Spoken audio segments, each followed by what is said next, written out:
అనగనగా ఒక ఊరు ఉండేది. ఆ ఊరు పేరు ధన్పూర్. ఆ ఊరు కొండల మధ్య పచ్చటి పొలాలతో ఉండేది.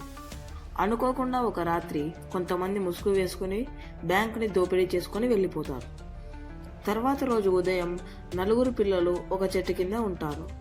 వాళ్ళు సాధారణమైన పిల్లలు కాదు. ఎలాగంటే రియాన్, ఇతను ఒక మంచి ఆర్చర్. తేజ, ఇతనికి తెలియదంటూ ఏదీ లేదు. తన ల్యాప్టాప్తో ఊర్లో జరిగే ప్రతి విషయాన్ని తెలుసుకుంటూ ఉంటాడు. దేవ్, ఇతను చాలా శక్తివంతుడు. విహాన్, ఇతను తన సైకిల్ని ఎంతో వేగంగా తొక్కగలడు. ఎలాగంటే ఎవ్వరూ ఇతనికి పోటీ రాలేరు. తేజ తన ల్యాప్టాప్లో చూసి జరిగిన విషయాన్నే చెబుతాడు. అప్పుడు వాళ్ళందరూ కలిసి ఒక ప్లాన్ చేస్తారు. రాత్రి అవుతుంది.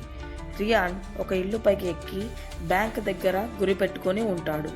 తేజ తన ల్యాప్టాప్తో ఊర్లో ఉన్న కెమెరాస్ని చెక్ చేస్తూ ఉంటాడు.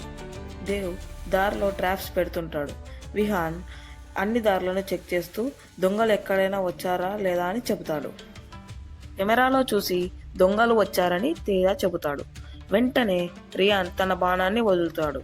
అప్పుడు ఒక దొంగ తన వలలో పడతాడు. దేవ్ ఒక దొంగని పట్టుకొని కొడుతూ ఉంటాడు. విహాన్ మిగిలిన దొంగల వెంటపడి వాళ్ళందరినీ కూడా పట్టుకుంటాడు. తర్వాత రోజు ఉదయం ఈ దొంగలందరినీ పోలీసులకు అప్పచెబుతారు. అప్పుడు ఊర్లో వాళ్ళంతా నలుగురిని అభినందిస్తారు. తర్వాత మళ్ళీ నలుగురు చెట్టు కింద వచ్చి ఎంతో సంతోషంగా ఉంటారు.